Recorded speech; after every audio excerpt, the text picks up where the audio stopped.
here from Rain Country. God is good all the time, and I'm finally getting around to creating this video on how I make my homemade handcrafted ravioli. And today it's just going to be focused on making the pasta and the filling, not the sauce, because the sauce I use the same basic recipe, adding to it whatever I feel like at the time, whether I'm making ravioli, spaghetti, pizza, or lasagna. But I'll link back to, I have a few videos out there on it, and I'll link back to one of those down below. But just so you know, when I make my sauce, all I ever use is my homegrown tomatoes that I dehydrated into flakes and then add water. I love making sauce that way because I can just put in an amount of water for the amount of sauce I believe I want to have, and then add the dried ingredients, because that includes the herbs, the garlic, the onion, some mixed greens just for the health benefits, and then the tomato flakes, and just add it and watch it as it thickens. And I can keep adding more tomato flakes if I need it to get thicker. So there's that. Anyway, let's start off by talking about the filling. And really, it's entirely up to you what you want to fill your ravioli with. I say ground lamb, ground beef are some really great options. I typically go for ground beef in this. I will brown about a pound of the ground beef, and then to that I'll add about a teaspoon of salt, and then from there the herbs and spices that I add, I usually put in about a tablespoon or so. I don't measure it, I just pour it in there until it looks right. Some of you may want to start with a teaspoon and then taste it as you go, but let me list off these herbs.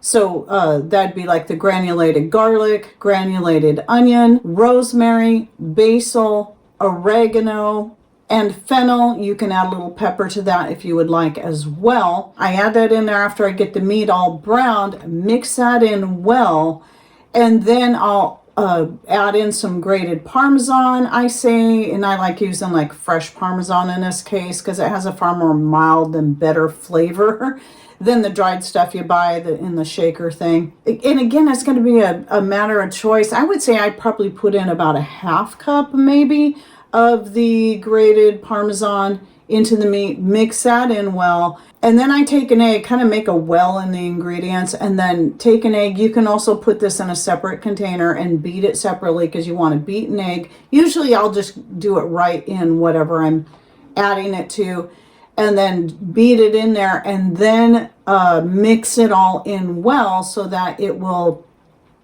totally cover everything. And what that egg does is that helps to bind everything together when you go to fill the ravioli.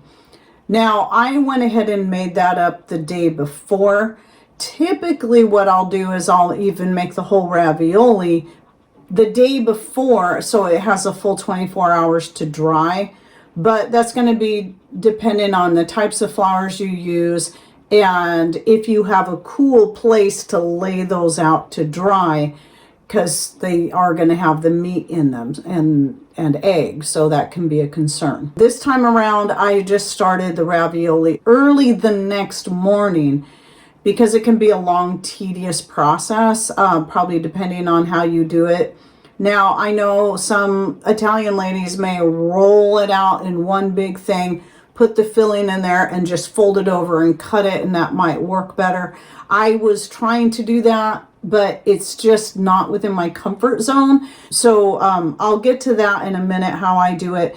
First, let's talk about the dough and what I use. So when I first started making ravioli, I was just use regular unbleached white flour to make the ravioli. And you can do that. Just understand you're going to get a little more cloudy water when you go to cook it, and it's more apt to fall apart.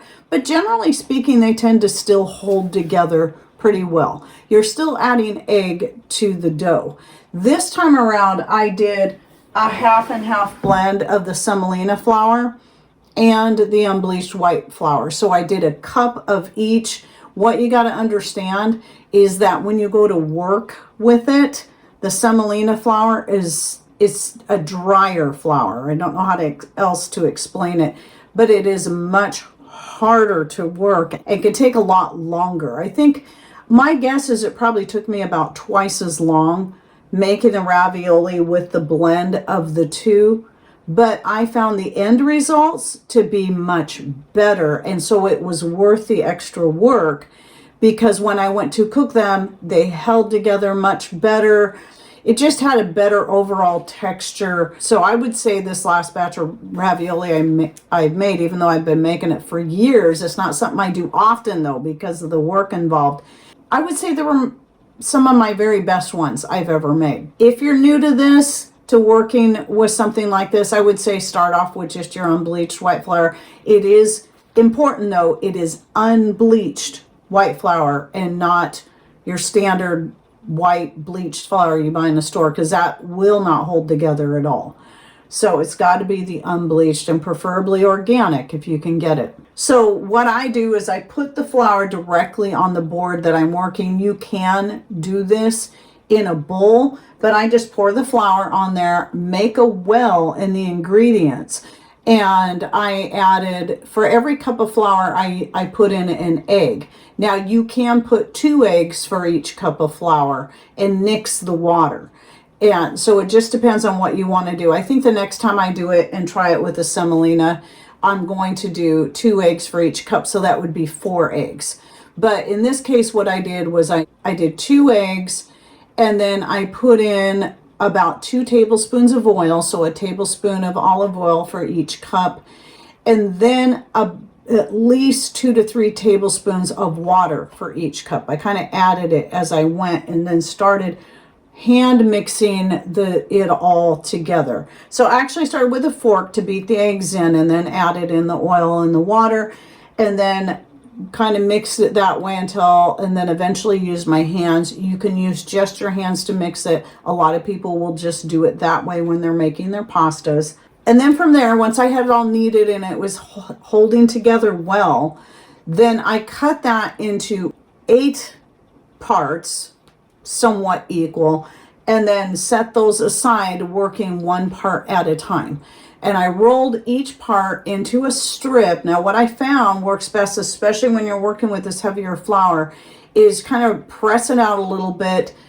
Even if it's just a short little oval, fold it into thirds. So fold one side in and the other side in. What that's going to do, it's going to help give you a straighter piece to work with. And then I rolled that out, adding flour as needed, and then cut that, each one of those pieces, into about 6 parts, and then took each one of those parts and then rolled them into the size and shape I wanted for each ravioli, which was approximately about 1.5 inches to 2 to 3 inches. I didn't measure it. I just go by sight. And then from there, I take the water and I wet around all the edges of that rectangle. You want to do that first. It's easier if you do that first. Put the filling in, and it could be a little tricky trying to figure out exactly how much you're going to put in there, because too much you won't be able to close the ravioli, and of course you want enough to make it so it's full.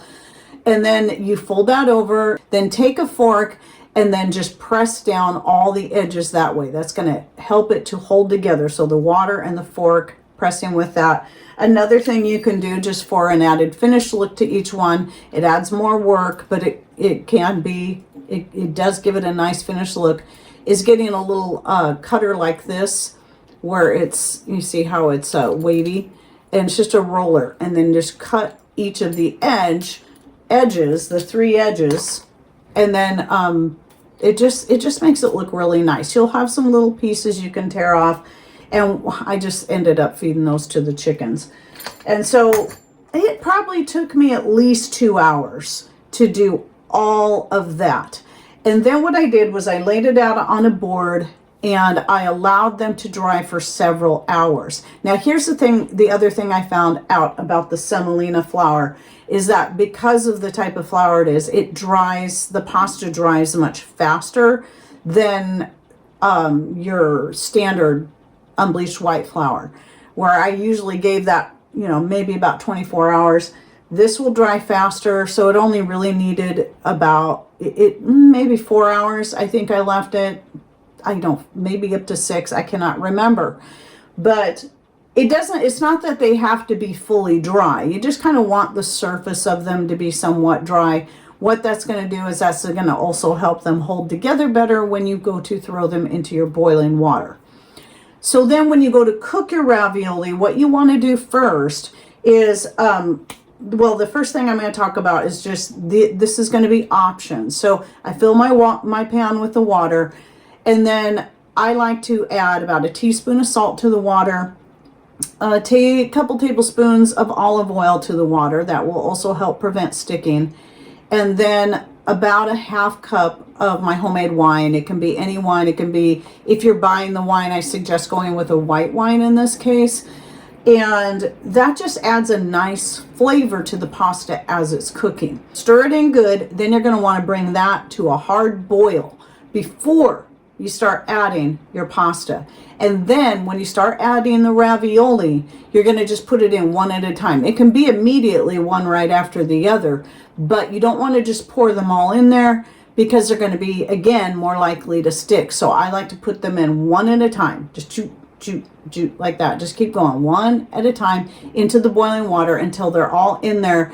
And what's going to happen is it's going to cool down. The boil's going to stop. Keep it on high until it comes to a full rolling boil again, and then turn it down to about medium high. And then you're going to want to cook it until they're soft. You know, you can check the edges and see if they're soft enough. You don't want it really soft. You don't want it mushy. But the semolina does hold very well. And so I would say at a medium-high heat, about 20 minutes, 15 to 20 minutes, maybe longer. Some of that will also depend on how thick those edges of the ravioli are. But you got to watch the centers too, because they're going to be thinner than the edges. And if it cooks too much, the centers can start falling apart. And so just keep an eye on it while it's cooking. And then when it's all done, just strain it out through your colander and then add your sauce. You can keep the two separate and add the sauce. Each person can add their sauce to the ravioli as desired. And it just makes for a really nice special meal. Yes, it can be time consuming, but with practice, I'm sure you can get faster at it. And I'm going to try to work more with the whole idea of just rolling out the dough, a big piece, putting in the filling, and then cutting it after I fold it over, cut each piece. I just find it easier to roll out and work with the individual pieces at a time because of the kind of space it takes to. And the use of the semolina flour does make the dough harder, so it can be, I mean, literally harder, so it makes it harder to roll out. And so we'll see when I try it again. I'll probably still go back to rolling each one out individually, even though I end up standing here for a couple hours or so making each handcrafted little ravioli. Oh, and then another thing I wanted to recommend is getting yourself a board scraper. I mentioned this recently. When I first saw them, I thought they were a little silly because I thought people were only using them for cutting. And I can use a knife for that. But I found I liked this even better, for cutting better than using a knife or a spatula. Plus, I could keep scraping my board in between, especially since as you're filling it and you're cutting off all those little pieces, you're going to get a lot of pieces building up on your work area. So scraping that, what I do is I just scrape it off and put that into a bowl and then reflour the area and then keep working like that. So getting a good board scraper, I do have this in my Amazon storefront because that's where I bought it. And if this particular one is still available on Amazon, I'll make sure I add this in, or at least one like it. So, and it is fun having this. It's not necessary, but it is a fun thing to have, just to add a little flair to your pastas or whatever it is you're using it to cut. So I hope you enjoyed my ravioli video, and it gave you a few ideas of something new you can add to your dinners. Oh, and by the way, I should say that should feed about at least 4 to 6 people, that amount. So I always make that amount because I like having leftovers. It's just as good leftover and reheated. So anyway, any thoughts, ideas you'd like to share, please put those in comments down below. And don't forget to open that description box by clicking on more or show more. Somewhere down here below the video screen, you can find the Amazon store and my other video links I'll be putting down there. And thanks for watching. Take care and God bless.